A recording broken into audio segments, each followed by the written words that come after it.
नमस्कार मित्रों। पूर्वांचल की राजनीति में गोरखपुर परिक्षेत्र में क्या एक बार फिर इतिहास दोहराने जा रहा है।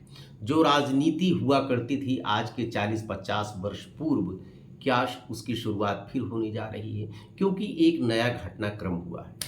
वो नया घटनाक्रम ये है कि पूर्वांचल की राजनीति में ब्राह्मणों के ध्रुव कहे जाने वाले हरिशंकर तिवारी जी के सुपुत्र विनय शंकर तिवारी जी 45 दिनों बाद बैंक लोन और फ्रॉड के केस में जो ईडी ने उनको अरेस्ट किया था, 45 दिनों बाद उनको जमानत मिल रही है। कुशल तिवारी जो बड़े भाई हैं विनय शंकर तिवारी जी के, हरिशंकर तिवारी जी के बड़े सुपुत्र, उनका कहना है कि राजनीति के विद्वेष के तहत हमारे छोटे भाई को अरेस्ट किया गया था। हाता और मठ की लड़ाई ये पुरानी है, क्योंकि वहाँ पर आज के 40-50 वर्ष पूर्व हाता और मठ का जो लड़ाई चलती रह रही थी, वो आज जब से योगी आदित्यनाथ जी मुख्यमंत्री बने हैं, वो लड़ाई कहीं न कहीं अपने चरमोत्कर्ष पर आज भी पहुंच रही है। वो खुन्नस आज भी बरकरार है। हालांकि वो समय बदल चुका, वो लोग चले गए, पता नहीं कितने मर्डर हुए, पता नहीं कितना गंगा में पानी बह गया, लेकिन फिर भी आज वो खुन्नस साफ दिखाई दे सकती है। आपको पूर्व में ले चलना चाहेंगे थोड़ा इतिहास में हाता और मठ के। 1986 में हरिशंकर तिवारी जी जो पूर्वांचल के बाहुबली कहे जाते थे, 1986 में बड़हलगंज में एक सभा होनी थी। पंडित कमला त्रिपाठी कांग्रेस के वरिष्ठ नेता की सभा थी बड़हलगंज में। उस सभा में हरिशंकर तिवारी जी भी गए थे और वहाँ से मऊ क्षेत्र में दोहरे घाट पड़ता है, गोरखपुर से सटा हुआ दोहरा घाट। कमला त्रिपाठी को छोड़ने गए थे हरिशंकर तिवारी। लौटते समय उनको अरेस्ट कर लिया गया।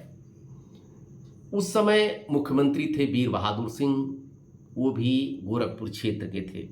लेकिन वही हुआ जिसका अंदेशा था कि हरिशंकर तिवारी के लगभग 5000 समर्थकों ने उस समय थाना घेर लिया और जय शंकर जय हरिशंकर के नारे लगने लगे। यहाँ की अफरा तफरी मच गई, सबके हाथ पांव फूल गए।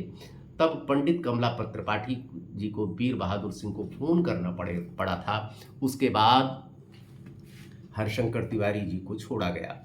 हरिशंकर तिवारी जी जब वहाँ पे छूटे तो उसके बाद वो पूर्वांचल में ब्राह्मणों के ऐसे एक सितारा बन के उभरे, ब्राह्मणों का एक चेहरा बन के उभरे कि जिस तरह से समाजवादी पार्टी में इनकी हैसियत आजम खां की हुआ करती थी, वही हैसियत हरिशंकर तिवारी की दिखाई पड़ी।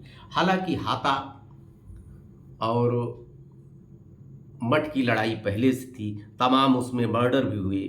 जैसे बलवंत सिंह, रविंदर सिंह, उस समय राजपूतों का नेतृत्व उन्होंने संभाला था और ब्राह्मणों का नेतृत्व संभाला था। हरिशंकर तिवारी के साथ अमरमणि त्रिपाठी, श्री प्रकाश शुक्ला जैसे लोगों ने। हालांकि बलवंत सिंह और रविंदर सिंह के मर्डर हो गए, कुछ मर्डर इधर से भी हुए, लेकिन उस समय जो अदावत थी वो कहीं न कहीं खुन्नस पहले से चली आ रही थी। वीर बहादुर सिंह के बाद एक लंबे अंतराल के बाद जब मुख्यमंत्री योगी आदित्यनाथ जी बने तो वो खुन्नस दिखाई पड़ गई। मठ के योगी आदित्यनाथ के पहले चाहे अवैधनाथ रहे हों, चाहे उनके पिताजी दिग्विजय नाथ रहे हों, राजपूत बनाम ब्राह्मण की लड़ाई गोरखपुर परिक्षेत्र में हमेशा से रही है, जिसका चरमोत्कर्ष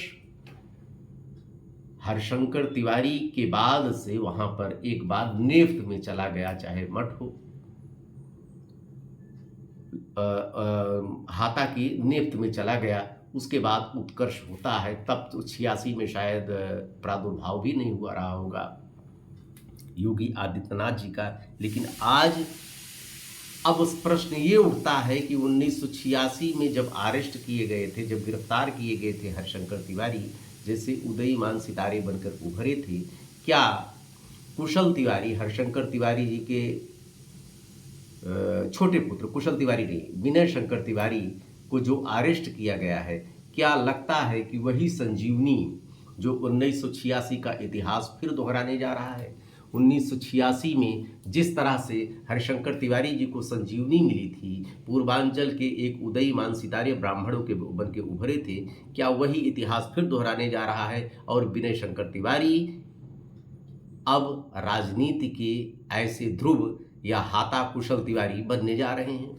सवाल चूंकि 27 का चुनाव है, योगी आदित्यनाथ हो, चाहे मुख्य सपा समाजवादी पार्टी हो, बीएसपी हो, कांग्रेस हो, सब ने अपनी तैयारियां शुरू की हैं। इधर इसी घटनाक्रम के तहत ब्राह्मणों को साधने के लिए अखिलेश यादव जी ने अपने कैंप कार्यालय में ब्राह्मणों की एक सम्मेलन किया, जिसमें से कुशल तिवारी भी उपस्थित रहे। उसमें अखिलेश यादव ने कहा कि हाथा किसी को नहीं सुहाता। उनसे सीधा सा उनका निशाना मुख्यमंत्री योगी आदित्यनाथ के ऊपर था कि हाथा किसी को नहीं सुहाता। एक तरह से उन्होंने ब्राह्मणों को साधने की कोशिश की।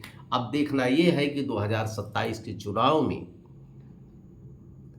ये घटनाक्रम, जो विनय शंकर तिवारी को गिरफ्तार किया गया, 45 दिनों बाद उनको जमानत पर रिहा किया गया, अब ये क्या रंग दिखाता रहे। देखते रहिए अयोध्या दर्पण। ढेर सारी शुभकामनाएं आपको। धन्यवाद।